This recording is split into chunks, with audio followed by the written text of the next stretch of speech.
We feel like there are at least two people on the face of this earth that know. What's behind John Ramsey's cryptic tongue click and fleeting glance? And this hesitation, was Patsy's interruption a slip of the tongue, or something John allowed? And in another interview before, was sexually molested. Well, therefore, here's the motive. You were doing it. Maybe you'd done it before. Maybe you just did it that night. Perhaps your wife discovered you. Whatever it was, Jonbenet cried out. You killed her. These details, noticed from the earliest days of the Jonbenet case, raised chilling questions. Why did they stand out? And more crucially, how are they tied to John's mysterious company, Access Graphics? The mysterious rise of John Ramsey. Let's go first with the time before founding Access Graphics of John Ramsey. His background is marked by a promising start overshadowed by professional and personal setbacks. Born and raised in Michigan, Ramsey was taught to fly planes by his father, laying the foundation for a lifelong passion for aviation. He excelled academically, earning a master's degree, and served in the Navy before starting a family. These early achievements suggested a trajectory toward success. However, Ramsey's career took a downward turn as he faced repeated professional failures. He was fired from multiple jobs across different states, first, for lacking the necessary skills in a sales position, second, from another job in an unspecified state, and third, the most worrying, that in Georgia, where he was dismissed for embezzling funds to support his expensive hobbies, including flying planes and maintaining a Porsche. His first marriage ended in divorce shortly after the Georgia incident, with his infidelity cited as the final straw, though a friend hinted at deeper underlying issues. Ramsey's personal traits, such as a taste for luxury, a tendency to overspend, and a willingness to deceive or harm those closest to him for personal gain, painted a picture of a man driven by ambition, but prone to self-inflicted setbacks. Ramsey's life took a significant turn when he met Patsy, a woman 13 years his junior, who brought a new dynamic to his world. A college graduate and former beauty queen, Patsy possessed the social finesse Ramsey lacked, and shared his penchant for an extravagant lifestyle. Coming from a well-off family eager to support her success, Patsy provided Ramsey with a fresh start. The couple married, and her parents played a pivotal role in stabilizing their financial situation. They purchased a house for John and Patsy and supported Ramsey's fledgling business ventures, including his company, Access Graphics. Together, John and Patsy embraced a lavish lifestyle, marked by ownership of planes, boats, and luxury cars, as well as involvement in charity events, fashion shows, and frequent travel. Despite this opulence, Ramsey's financial history suggested strain. His military service likely covered college tuition and early housing costs. But the expenses from his first marriage, including child support and alimony, combined with the demands of a new family and business, pushed him to live beyond his means. Notably, Ramsey continued to indulge in flying as a hobby, a costly pursuit that persisted even after his divorce, highlighting a shared extravagance with Patsy that often drew attention to her, but was equally characteristic of him. Access Graphics, the company Ramsey led, was established around 1989-1991 and operated as a middleman, selling products to other companies without manufacturing its own.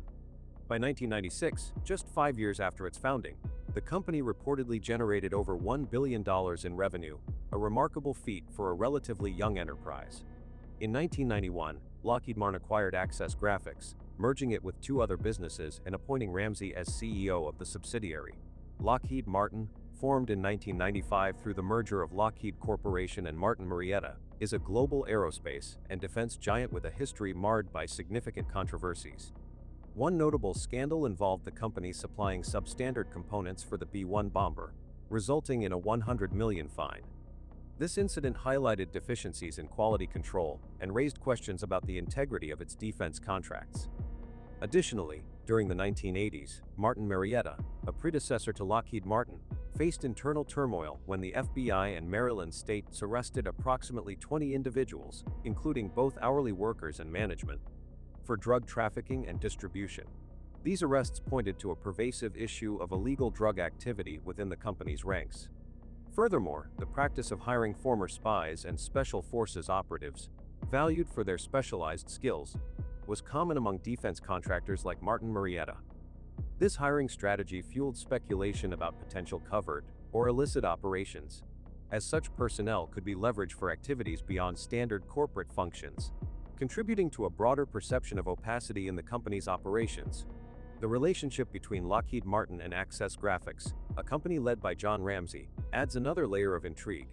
In 1991, Lockheed Martin acquired Access Graphics, a small intermediary firm that sold products to other companies without manufacturing its own. The acquisition saw Access Graphics merged with two other businesses, with Ramsey appointed as CEO of the resulting subsidiary. This move was puzzling given Ramsey's lackluster career history, marked by multiple dismissals and an instance of embezzlement. Lockheed Martin's oversight of Access Graphics appeared minimal, granting Ramsey significant autonomy as long as financial figures remained favorable. Reports indicate that Ramsey's habit of flying his private plane to meetings in California displeased Lockheed Martin, though he offered no clear explanation for their disapproval.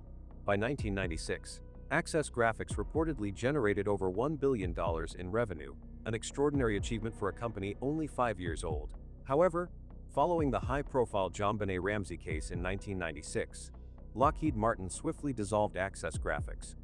This abrupt decision raised suspicions about the nature of the relationship between Ramsey's operations and the defense conglomerate, suggesting that Lockheed Martin may have sought to distance itself from potential liabilities or controversies tied to Ramsey. However, Ramsey's use of his plane to attend meetings in California reportedly displeased Lockheed Martin, though he offered no clear explanation for their disapproval. The rapid success of Access Graphics, combined with the Ramsey family's wealth, evidenced by 2 homes, a plane, a boat, luxury cars, and extensive spending on travel and philanthropy, fueled speculation about illicit activities, such as drug trafficking or money laundering, as a possible explanation for their financial windfall. The Ramsey family's move to Boulder, Colorado, in 1991 coincided with Lockheed Martin's acquisition of Access Graphics. Boulder, described as an affluent yet potentially corrupt community by investigator Steve Thomas, provided a backdrop that some believed enabled questionable activities. For a larger viewpoint to John Ramsey and his family, we need to take a look at the Ramsey family's social circle. They exhibited a series of peculiar behaviors around the time of Ramsey's murder in December 1996, raising questions about their actions and potential knowledge of the case. Fleet White, a close friend of the Ramseys, was involved in several notable incidents. On October 23, he was reportedly linked to a 911 call made from the Ramsey home, which was abruptly disconnected. Susan Stein, another friend, answered the door when police arrived and dismissed them, claiming the call was a mistake. That same night, White allegedly left the Ramseys' Christmas party with another guest to head to the airport, though this detail remains unverified.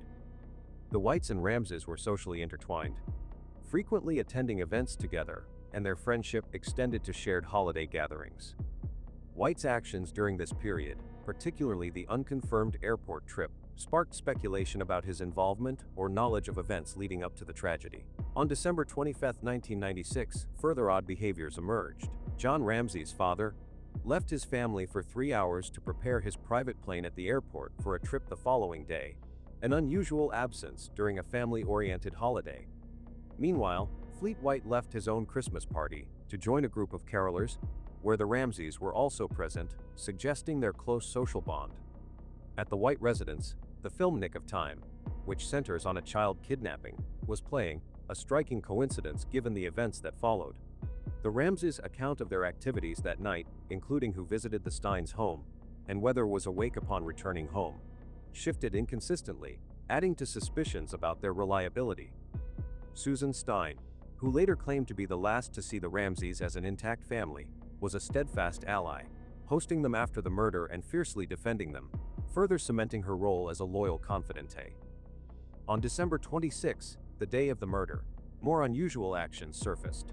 John Fernie, another friend, arrived at the Ramsey home shortly after Patsy's 911 call and read the ransom note through a window before entering, an odd approach to assessing the situation.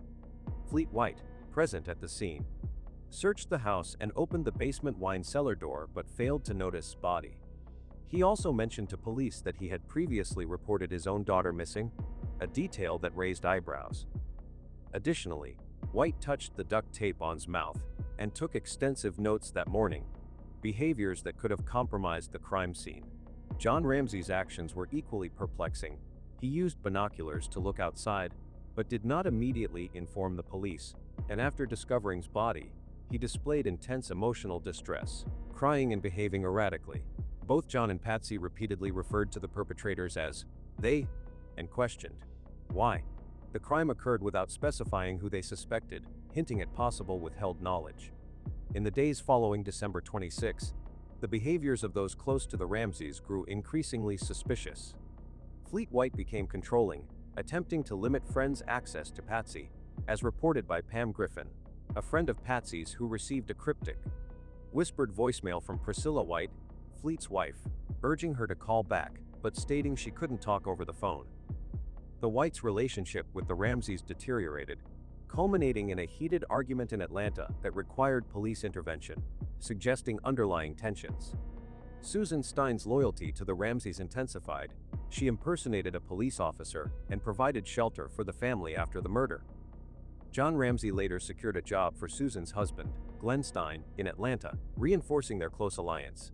These actions collectively suggest that individuals like Fleet White, Susan Stein, John Fernie, and Pam Griffin, all socially connected to the Ramseys through friendship or community ties, may have known more about the circumstances surrounding death than they revealed, with their behaviors fueling speculation about a deeper, unspoken truth.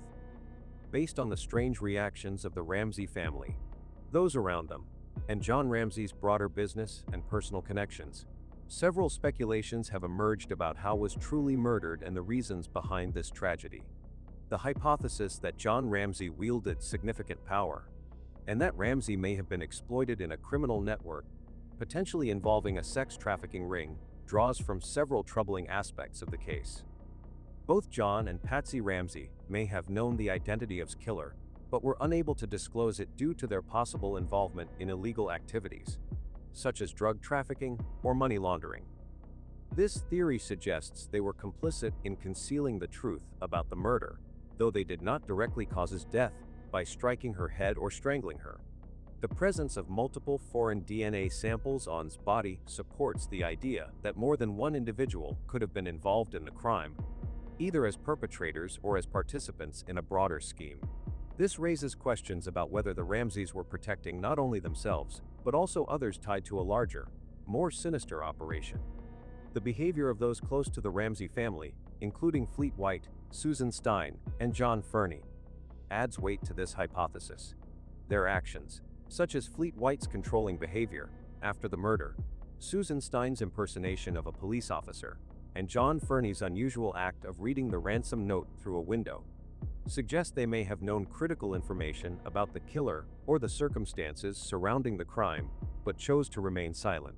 This could stem from a need to protect personal interests or to avoid exposure of illicit activities they were aware of or involved in. The possibility that the Ramseys and their associates were entangled in a criminal network could explain their guarded behavior and the inconsistencies in their accounts, as well as the apparent lack of cooperation with law enforcement. The motive for such a cover-up may lie in the severe consequences the Ramseys faced if the truth were revealed.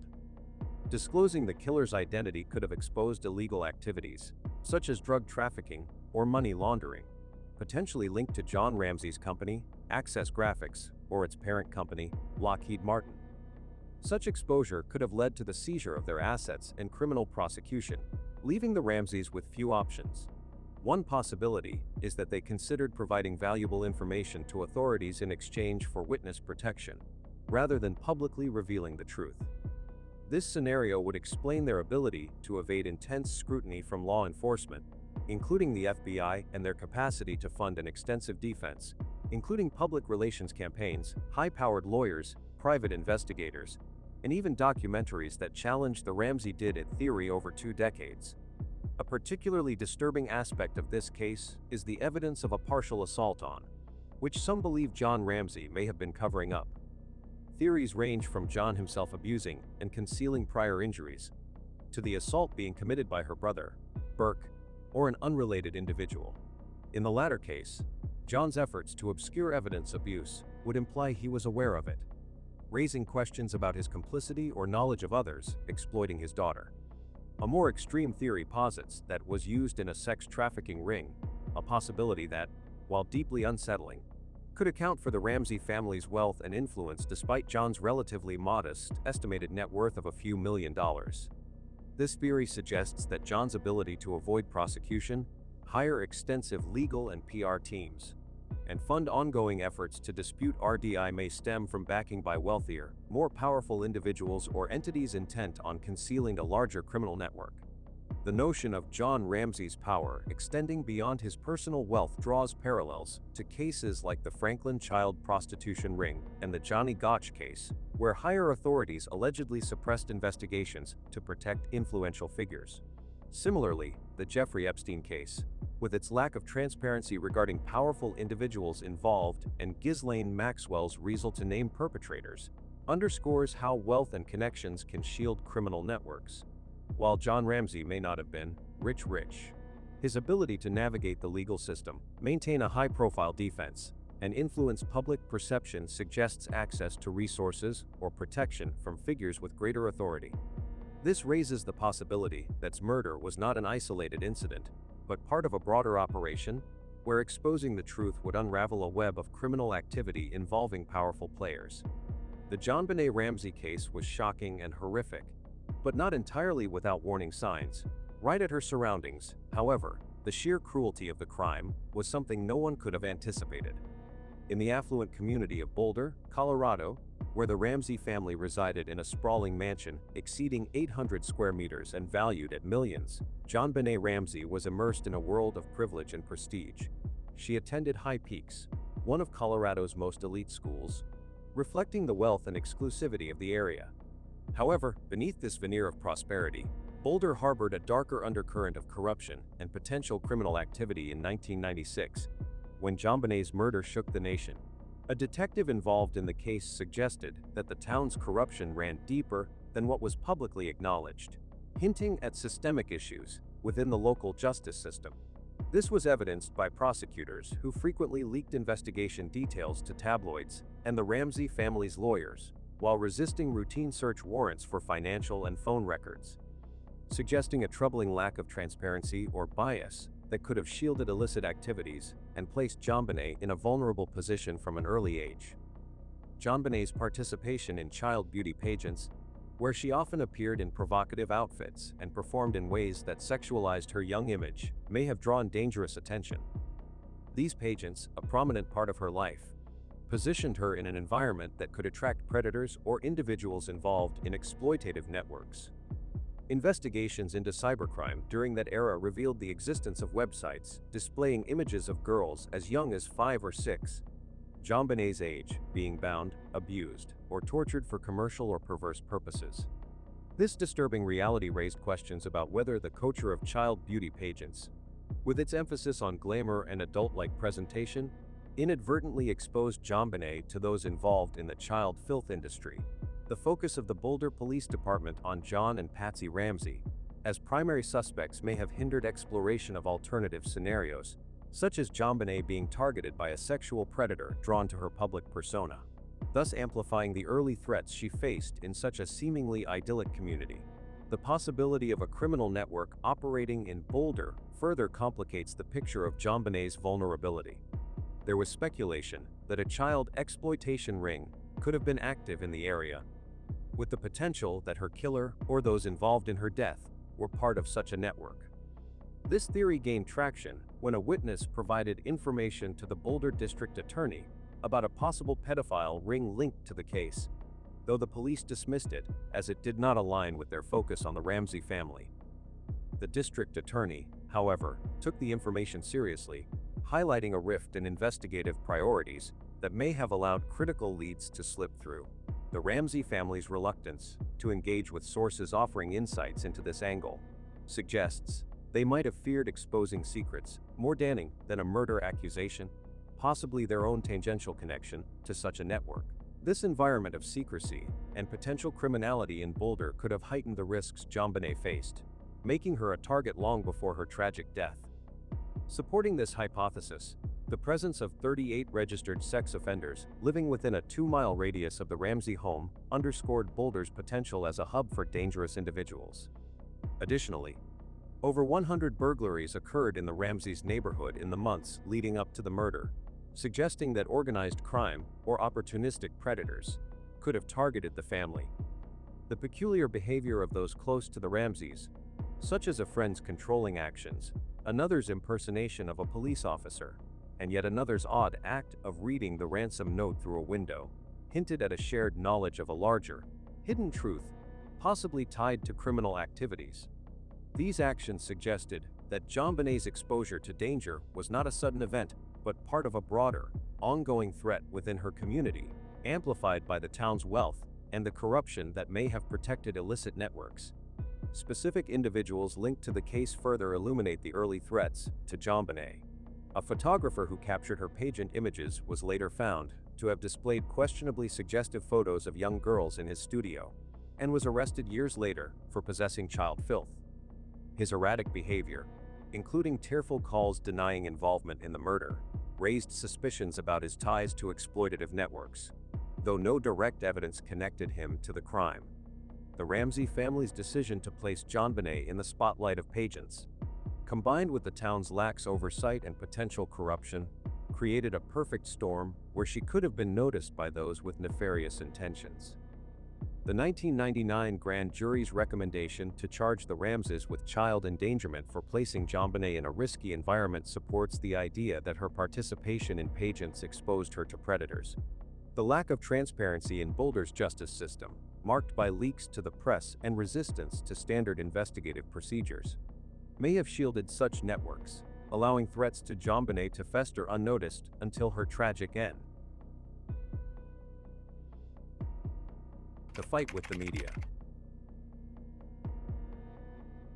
The Jonbenét Ramsey case, a haunting and unresolved murder of a 6-year-old beauty pageant star in 1996, has inspired numerous documentaries that attempt to unravel its mysteries and explore its cultural impact. One notable film, casting Jonbenét in 2017, takes a unique approach by blending documentary with dramatization, featuring interviews with actors auditioning to portray key figures in the case. Rather than focusing solely on solving the crime, the film examines how the tragedy reverberated through the Boulder, Colorado community and shaped public fascination. It highlights the media's role in sensationalizing the case, offering a reflective perspective on how Jonbenet's story became a cultural phenomenon.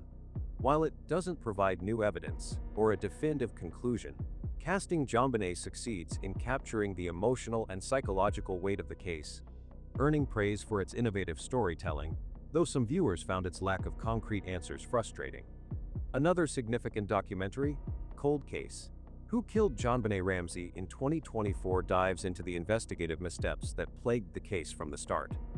This film meticulously details the Boulder police's failure to secure the crime scene and properly handle evidence, which complicated the search for the truth.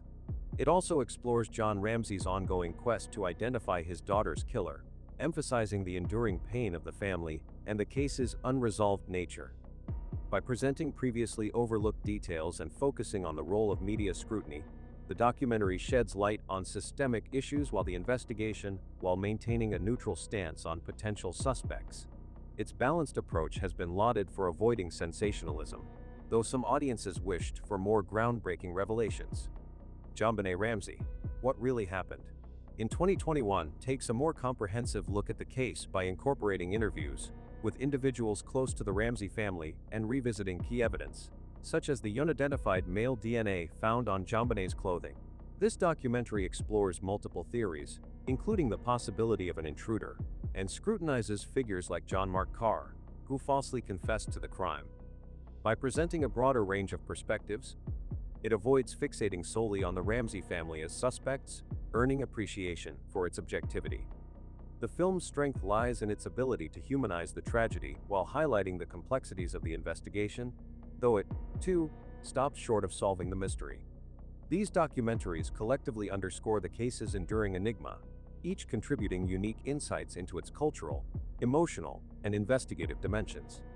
Among the many films tackling this case, The case of JonBenét Ramsey in 2016 by CBS stands out as one of the boldest and most controversial, sparking intense debate and legal repercussions due to its provocative theories and direct accusations. This documentary spans approximately 4 hours across 2 parts, delivering an in-depth exploration of the 1996 murder of 6-year-old Jonbenét Ramsey in her Boulder, Colorado home. The film assembles a team of seasoned investigators, including former FBI profiler Jim Clemente, forensic linguist Jim Fitzgerald, and former Boulder investigator James Kolar, to re-examine the case through reenactments, expert analysis, and forensic reconstructions. It meticulously dissects key evidence, such as the ransom note, the crime scene, and the Ramsey family's behavior, aiming to reconstruct the events of that tragic Christmas night. The documentary's central narrative revolves around a controversial hypothesis that JonBenét's 9-year-old brother, Burke Ramsey, may have accidentally caused her death in a moment of anger, possibly triggered by a dispute over a bowl of pineapple found in the kitchen. The film suggests that John and Patsy Ramsey, the parents, subsequently staged the scene, including crafting the ransom note to protect their son.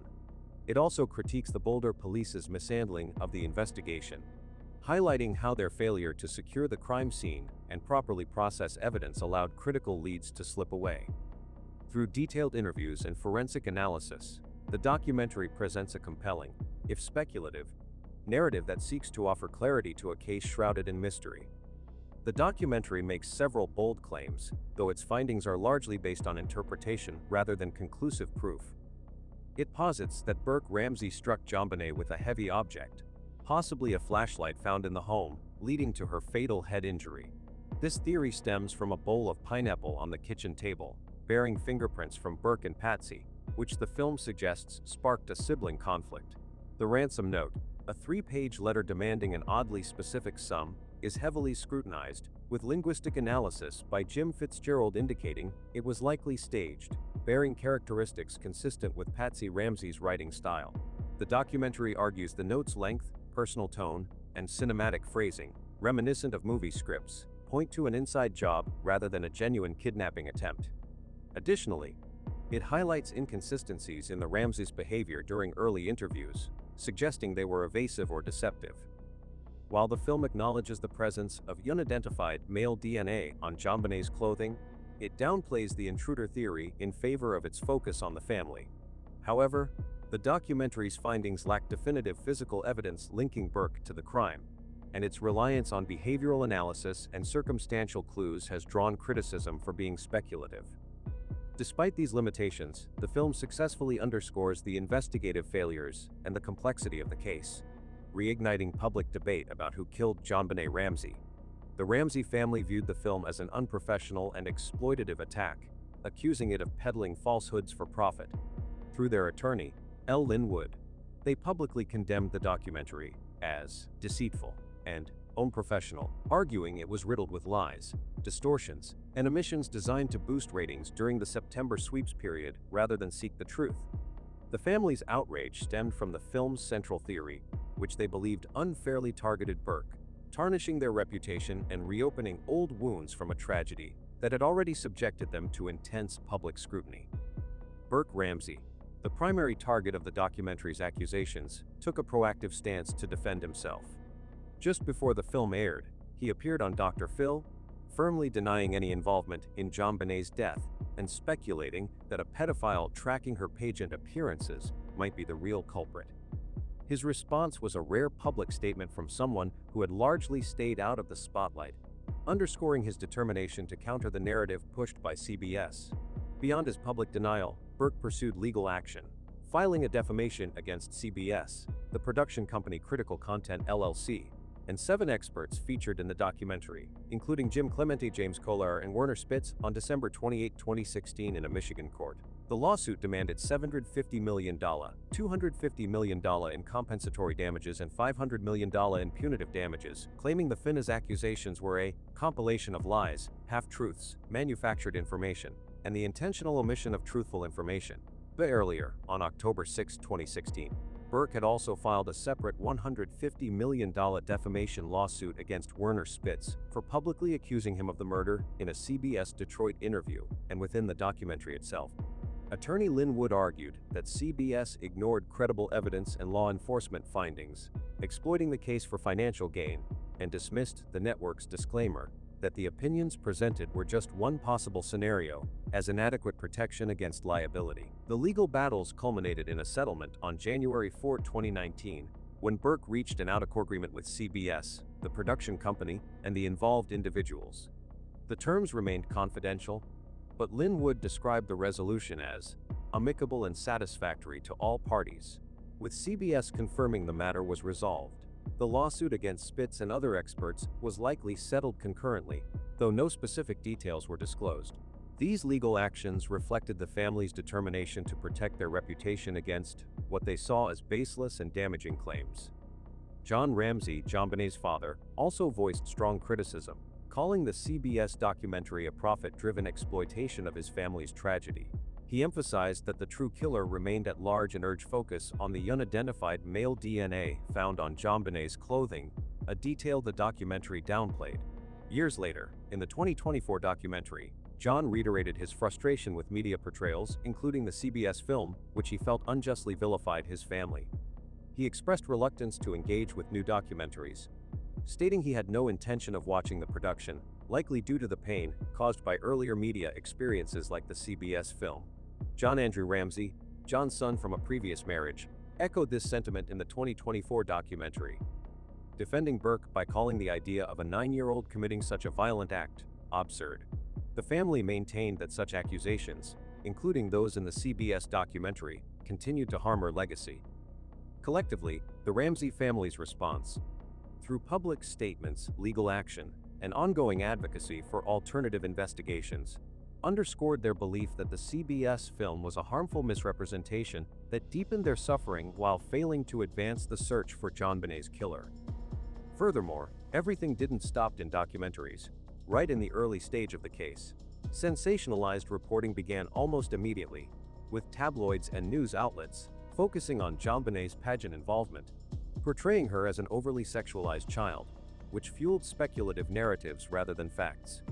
Early coverage falsely amplified the intruder theory, citing the ransom note and basement window as evidence, despite later findings suggesting these were inconclusive or staged. Some outlets wrongly claimed the Ramseys refused to cooperate with police, ignoring their multiple interviews and evidence submissions. These distortions painted the family as suspicious, overshadowing investigative failures like the Boulder police's mishandling of the crime scene, which compromised critical evidence. Media outlets also exploited the case for profit, with exaggerated headlines and unverified theories boosting ratings and sales. For instance, reports falsely linked John Ramsey to illicit activities, or suggested Patsy Ramsey's involvement based on handwriting analysis of the ransom note, which was never conclusively matched. Such media sensationalism not only misled the public but also deepened the Ramsey family's trauma, diverting attention from the unresolved case and the unidentified male DNA found on Jonbenet's clothing. The relentless exploitation underscores how profit-driven narratives often eclipse the pursuit of truth in this enduring mystery. Shadows of Doubt, the Jonbenét Ramsey Enigma. In 1998, a grand jury convened in Boulder, Colorado, to scrutinize the Ramsey family's potential involvement in death, and their findings cast a long shadow over John Ramsey. An anonymous grand juror later revealed to ABC News that the panel believed there was sufficient evidence to indict John Ramsey on child abuse, resulting in death and accessory to a crime. The jurors' conviction stemmed from evidence suggesting that John, alongside his wife Patsy, may have placed in a dangerous situation that led to her brutal murder, possibly orchestrating a cover-up to protect themselves or another family member. The grand jury's focus on John was fueled by the peculiar details of the case, including the ransom note found in the Ramsey home, which raised questions about the family's role in the crime. However, Boulder District Attorney Alex Hunter declined to prosecute, citing insufficient evidence to meet the stringent, beyond a reasonable doubt, standard required for a criminal conviction. This decision sparked outrage among those who believed the grand jury's recommendation pointed to John's complicity. cementing his status as a key figure in the family-centered theory of the crime. The grand jury's findings, though never resulting in formal charges, underscored the persistent suspicion that John Ramsey held secrets about what transpired in the Ramsey household that fateful Christmas night. The physical evidence tying John Ramsey to the crime scene is both compelling and deeply unsettling, raising questions about his proximity to his final moments. Investigators discovered black fibers on the duct tape used to cover his mouth, fibers that forensic analysis linked to a sweater owned by John Ramsey. This chilling discovery suggested that John may have been present at the crime scene or involved in handling his daughter's body after her death, either as a perpetrator or as part of a cover-up.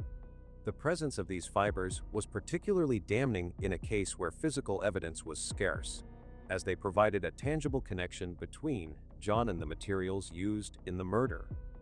Furthermore, the fiber's origin from an article of clothing as personal as a sweater intensified speculation about John's role, as it implied a level of intimacy with the crime scene that could not be easily dismissed.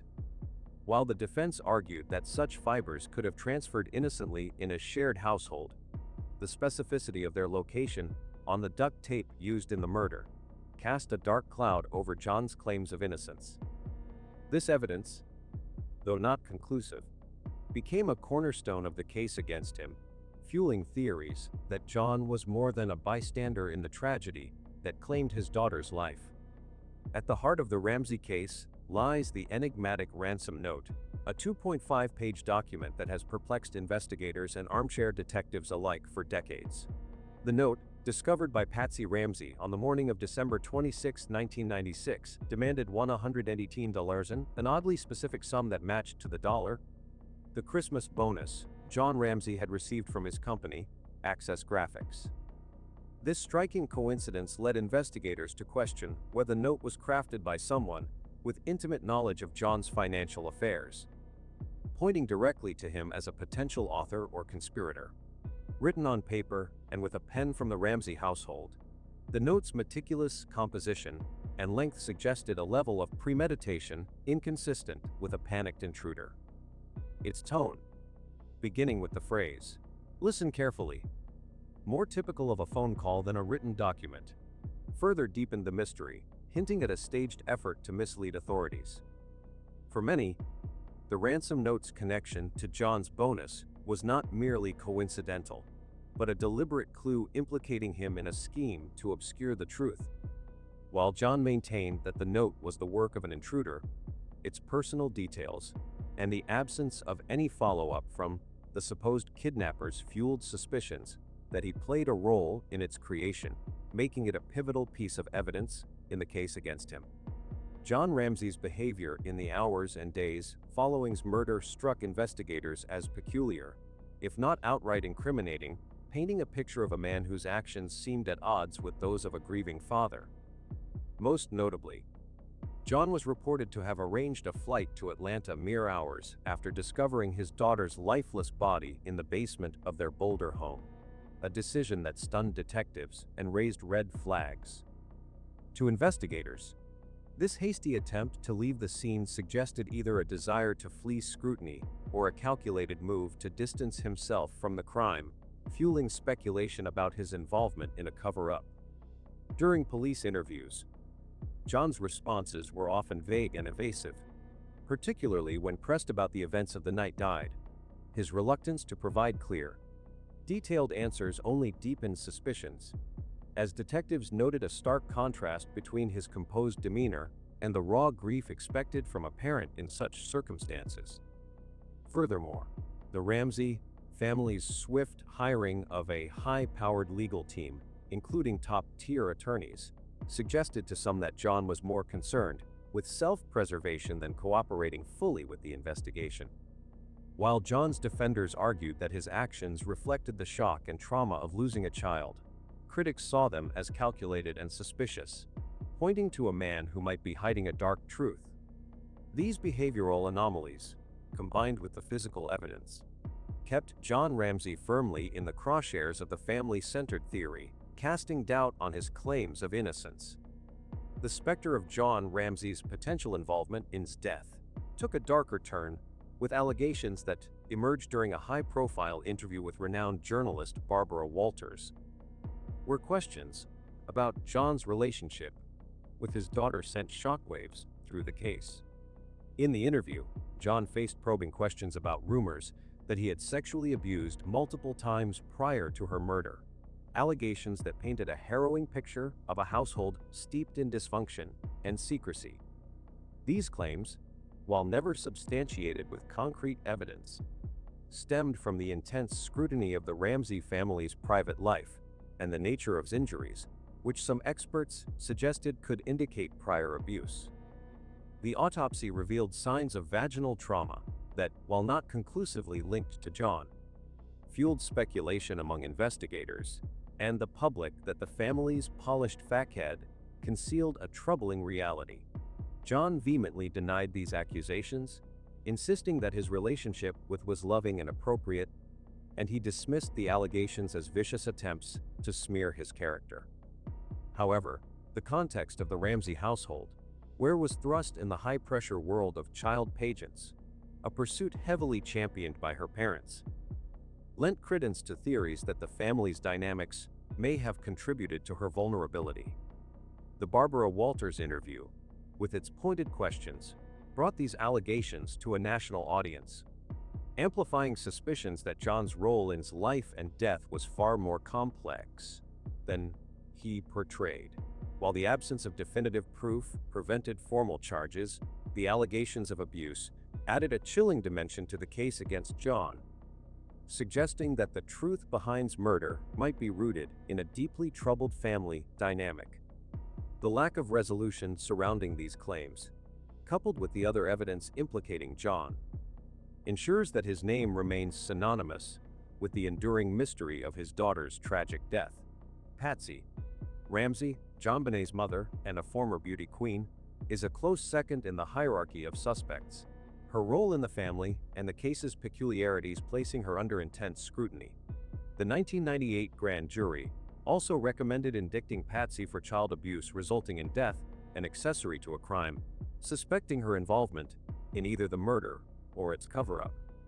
The ransom note, written with a pen and paper from the Ramsey home, became a focal point of suspicion as some handwriting analysts noted similarities to Patsy's writing, though no definitive match was confirmed.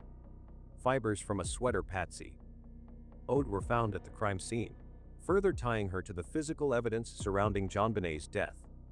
Patsy's discovery of the ransom note and her emotional 911 call were scrutinized, with some investigators interpreting her behavior as staged or overly theatrical. Her heavy involvement in Jonbenet's pageant career, which thrust the 6-year-old into a high-pressure world of glamour, led some to speculate about underlying family dysfunction that could have contributed to the tragedy. Like John, Patsy's rapid alignment with a powerful legal defense raised questions about her priorities, suggesting to some that she was more focused on self-preservation than seeking justice. Despite her death in 2006, Patsy remains a central figure in the family theory. Her actions and the evidence against her painting a portrait of a mother whose love for her daughter may have masked a more complex role in the events of that fateful night. Patsy Ramsey, Jonbenet's mother and a former beauty queen, is a close second in the hierarchy of suspects, her role in the family and the case's peculiarities placing her under intense scrutiny. The 1998 grand jury also recommended indicting for child abuse resulting in death and accessory to a crime, suspecting her involvement in either the murder or its cover-up. The ransom note, written with a pen and paper from the Ramsey home, became a focal point of suspicion, as some handwriting analysts noted similarities to Patsy's writing, though no definitive match was confirmed. Fibers from a sweater Patsy owned were found at the crime scene, further tying her to the physical evidence surrounding Jonbenet's death. Patsy's discovery of the ransom note and her emotional 911 call were scrutinized, with some investigators interpreting her behavior as staged or overly theatrical. Her heavy involvement in Jonbenet's pageant career, which thrust the 6-year-old into a high-pressure world of glamour, led some to speculate about underlying family dysfunction that could have contributed to the tragedy. Like John, Patsy's rapid alignment with a powerful legal defense raised questions about her priorities, suggesting to some that she was more focused on self-preservation than seeking justice. Despite her death in 2006, Patsy remains a central figure in the family theory. Her actions and the evidence against her painting a portrait of a mother whose love for her daughter may have masked a more complex role in the events of that fateful night. Burke Ramsey, Jonbenet's 9-year-old brother at the time of her murder, ranks third as a suspect due to a controversial theory that he may have accidentally caused her death. In the 2016 CBS documentary The Case of Jonbenét Ramsey, experts like Jim Clemente and Laura Richards posited that Burke, in a moment of sibling conflict, possibly over a bowl of pineapple found in the kitchen, struck Jonbenét in the head, perhaps with a flashlight, leading to her death.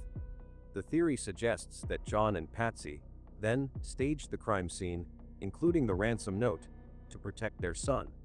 Burke's fingerprints on the bowl of pineapple, which contained traces of Jonbenet's last meal, lent credence to this hypothesis. However, Burke's young age and the lack of direct evidence, such as Dina linking him to the murder weapon, make this theory contentious. Burke vehemently denied these allegations, filing a defamation lawsuit against CBS, and insisted he was asleep during the crime. While the grand jury did not recommend charges against Burke, likely due to his age, the theory persists in public discourse, keeping him on the suspect list, though with less weight than his parents due to the speculative nature of the evidence. The theory of an unknown intruder ranks fourth, supported by compelling but inconclusive evidence that points to someone outside the Ramsey family. Dina from an unidentified male, found on Jonbenet's underwear and leggings, has been a cornerstone of this theory, as it does not match any family members or known suspects. The ransom note, with its demand for 118,000, could suggest an outsider with knowledge of John's finances, though its composition within the home raises doubts. Physical evidence, including an open basement window, a suitcase placed beneath it, and an unidentified boot print, supports the possibility of an intruder's entry and exit. Despite extensive testing, the DNA has not matched any profiles in the CODIS database, leaving this suspect as a shadowy figure without a name. The absence of a clear motive, given the lack of follow-up on the ransom demand, and the pristine condition of the Ramsey home, with no signs of forced entry, weaken this theory compared to the family-centered hypotheses. Yet, the DNA evidence keeps the intruder theory alive, a tantalizing possibility that an unknown predator slipped into the Ramsey home and vanished into the night. Michael Helgoth, a local man with a history of violence, emerges as a suspect due to circumstantial connections to the crime. Helgoth worked near the Ramsey home and reportedly told a friend he expected to come into a large sum of money, roughly matching the 118,000 ransom demand. A boot print found in the Ramsey basement bore similarities to shoes found in Helgoth's possession. Though no definitive match was confirmed, his suicide in January 1997, shortly after the Boulder announced plans to narrow the suspect list, struck some as suspicious, suggesting he may have feared exposure. However, Helgoth's DNA did not match the unidentified male DNA at the crime scene, significantly undermining his viability as a suspect. While intriguing, the evidence against Helgoth remains speculative, placing him lower on the list. Gary Oliva, a known sex offender reportedly in the Boulder area at the time of the murder, was considered a suspect due to his criminal history and proximity to the crime. Private investigator Lou Smith flagged Oliva as a potential intruder, noting his presence near the Ramsey home and his predatory background. However, like Helgoth, Oliva's DNA did not match the crime scene evidence, and no other physical evidence tied him to the murder. His inclusion as a suspect rests largely on his criminal profile rather than concrete connections, relegating him to a lower priority among the suspects. Bill McReynolds, who played Santa Claus at the Ramsey family's Christmas parties, was briefly considered a suspect due to his familiarity with Jonbenét. John Ramsey himself expressed suspicion about McReynolds, citing his close interactions with the family. However, no physical evidence, such as DNA, fibers, or fingerprints, linked McReynolds to the crime scene, and his involvement appears to stem more from speculation than substance. His role as a peripheral figure in the Ramseys' social circle places him low on the suspect list. John Mark Carr, a former schoolteacher, confessed to Jonbenet's murder in 2006, claiming responsibility in emails to a University of Colorado professor. His dramatic admission, made from Thailand, briefly reignited the case, but investigations quickly unraveled his claims. Carr's DNA did not match the unidentified male DNA at the scene, and no evidence placed him in Boulder during December 1996. Authorities concluded that Carr's confession was a bid for attention, making him the least credible suspect in the case. Witness theories in the JonBenét Ramsey case. Veteran detective Lou Smith, hired by the Boulder DA's office in 1997, became a staunch proponent of the intruder theory, offering a counterpoint to the family-focused investigation. Smith argued that an unknown predator entered the Ramsey home through an open basement window, used a stun gun to subdue Jonbenay, and killed her in the basement. He pointed to the unidentified male DNA, the suitcase under the window, and an unfamiliar boot print, evidence of an outsider's presence. Smith's meticulous analysis, including his belief that the ransom note was written by a sadistic intruder, shifted the narrative for some, though his resignation in 1998 reflected frustration with the police's fixation on the Ramseys. His theory, backed by physical evidence, remains influential, particularly among those who believe the family was wrongly targeted. Boulder District Attorney Mary Lacey made headlines in 2008 when she publicly exonerated the Ramsey family, citing the unidentified male DNA on Jonbenay's clothing as evidence of an intruder. Lacey argued that this DNA, which did not match any family members or known suspects, pointed to an unknown perpetrator, effectively shifting the investigation away from the Ramseys.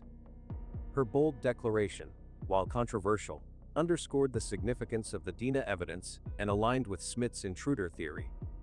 Critics, however, questioned whether the touch DNA could have originated from innocent sources, such as clothing manufacturing, but Lacey's stance reinvigorated calls for advanced forensic testing.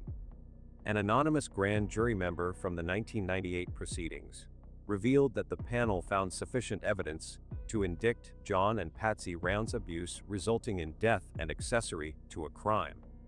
The juror believed the Ramseys either contributed to Jonbenay's death or covered it up, possibly to protect a family member. The grand jury's focus on the ransom note's origins and the family's behavior suggested a staged crime scene, though Alex Hunter's refusal to prosecute highlighted the case's evidential weaknesses. This testimony remains a cornerstone of the family theory, reflecting official suspicion of the Ramseys' involvement. Boulder Police Detective Jane Harmer, present at the crime scene from the outset, supported the grand jury's recommendation to indict the Ramseys, but acknowledged the lack of evidence strong enough for a conviction. Harmer's observations of the family's behavior, John's flight arrangements, and Patsy's emotional 911 call aligned with the police's early focus on the family theory. Her dual perspective, balancing suspicion with caution, highlights the investigative's internal conflicts and the challenges of building a case against the Ramseys. In the 2016 CBS documentary, The Case of JonBenét Ramsey, experts Jim Clemente and Laura Richards proposed that JonBenét's death resulted from an accidental blow by her brother Burke, with John and Patsy staging the scene to protect him. They pointed to the pineapple bowl with Burke's fingerprints, the ransom note's anomalies, and the lack of forced entry as evidence of a family cover-up. While their theory sparked widespread debate and a lawsuit from Burke, it reinforced suspicions about John and Patsy's roles, though its reliance on speculation over hard evidence limits its weight. Former Adams County DA Bob Grant, who assisted Boulder prosecutors, emphasized that any solution to the case must account for the unidentified male DNA. His insistence on the DNA's significance bolstered the intruder theory, suggesting that the true perpetrator remains at large. Grant's perspective, while not pointing to a specific suspect, underscores the critical role of forensic evidence in resolving the mystery.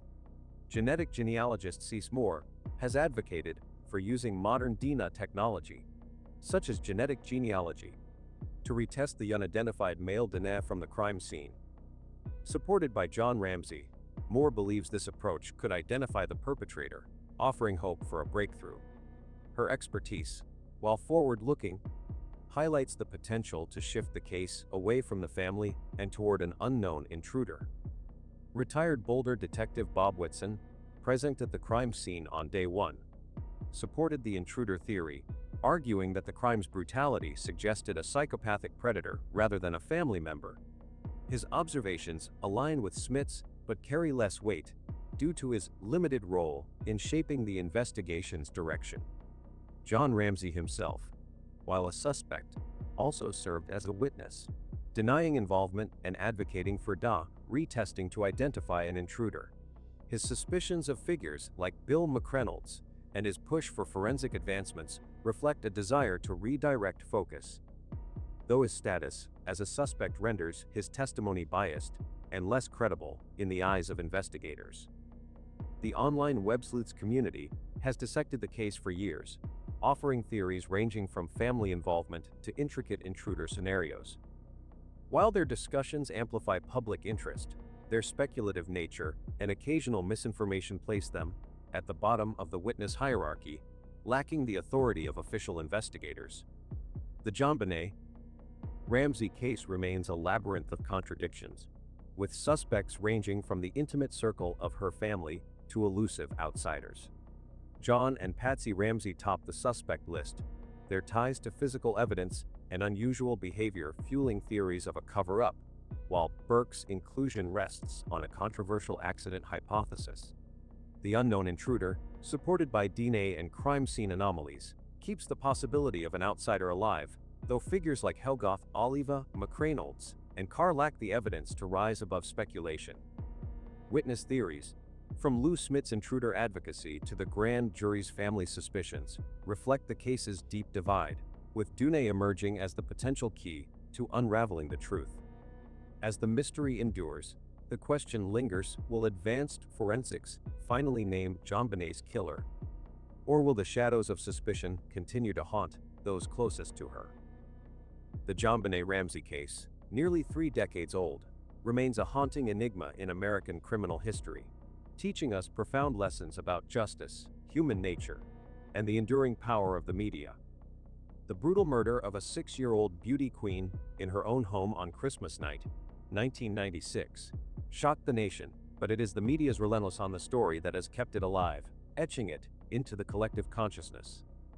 The case's unresolved nature, combined with its sensational elements, a wealthy family, a ransom note, a child star, created a perfect storm for media fascination. This saga illustrates how the media can amplify a tragedy, sustaining public interest and scrutiny long after the crime scene has gone cold, while perpetuating pain for those involved. The media's role in the Jonbenét case transformed a private tragedy into a public spectacle. From the outset, news outlets seized on the story's dramatic details, the beauty pageant photos, the bizarre ransom note demanding $118,000, and the gruesome discovery in the Ramsey family's basement. Tabloids and television networks fueled speculation, casting John, Patsy, and even 9-year-old Burke Ramsey as potential culprits, without conclusive evidence. The media's portrayal often leaned on stereotypes. Patsy as the overzealous pageant mom, John as the detached businessman, turning the family into characters in a true crime drama. This coverage kept the case in headlines for years, with documentaries, books, and TV specials dissecting every detail, from the garret to the pineapple found in Jonbenet's stomach. The media's power lies not just in reporting facts, but in shaping narratives that linger, ensuring the case remains a cultural touchstone. For the Ramsey family and those around them, the media's persistence meant living under a microscope of suspicion. Despite being cleared by DNA evidence in 2008, John, Patsy, and Burke faced relentless accusations. Patsy, who died of cancer in 2006, endured years of public vilification, with theories suggesting she killed Jonbenay in a fit of rage over bedwetting. John faced whispers of darker motives, while Burke was scrutinized for his childhood behavior, notably in a 2016 CBS documentary that reignited speculation about his involvement. Friends, neighbors, and even minor figures like the family's housekeeper were drawn into the media frenzy, their lives dissected in pursuit of answers. The media's ability to keep the case alive meant that suspicion never faded, and neither did the family's suffering. Every new theory or documentary reopened old wounds, proving that media scrutiny can outlast even the most rigorous investigations. The Jonbenay case also underscores the media's double-edged sword. It keeps unsolved cases relevant, potentially aiding justice, but at the cost of human toll. Public interest, fueled by the media, has pressured law enforcement to revisit evidence, like John Ramsey's DNA testing. Yet, this same attention has trapped the Ramseys in a cycle of judgment, where innocence is never fully accepted. The case lives on through podcasts, Reddit threads, and true crime shows, each rehashing the same questions. Who wrote the ransom note? Was there an intruder? This enduring fascination shows the media's power to immortalize a tragedy, but it also highlights the cost. Families and communities left to bear the weight of unresolved pain and public condemnation.